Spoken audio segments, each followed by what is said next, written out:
एक अंतर समझ लेना राम और रावण में। राम के पास जो है वो पर्याप्त है और रावण को जो प्राप्त है वो पर्याप्त नहीं है।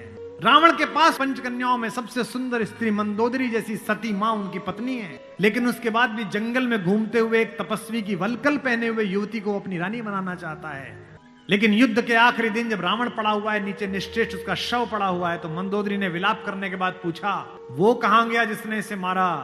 और रघुवंशी राम उदास एक पत्थर पर बैठे हुए कि इतना रक्तपात क्यों हुआ। मंदोदरी गई, पीछे से पहुंची। चिंताग्रस्त राम ने अचानक एक स्त्री की छाया देखी जो पैर के आसपास आ रही है।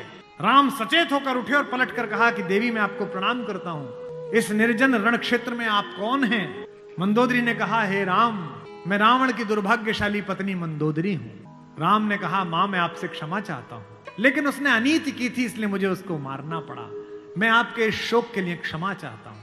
मंदोदरी ने कहा, मैं देखने आई थी कि जिसने पूरी दुनिया पराजित कर दी, उस महापराक्रमी को हराया किसने? ऐसा उसमें क्या है जो मेरे पति में नहीं था?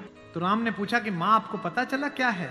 बोले, राम एक मेरा पति था जो मेरी जैसी सुदर्शना होते हुए भी तेरी पत्नी चाहता था। एक तू है कि पीठ पर से भी परस्त्री की छाया पड़ी है तो उठकर खड़ा हो गया है। ये उसमें तुझ में अंतर है।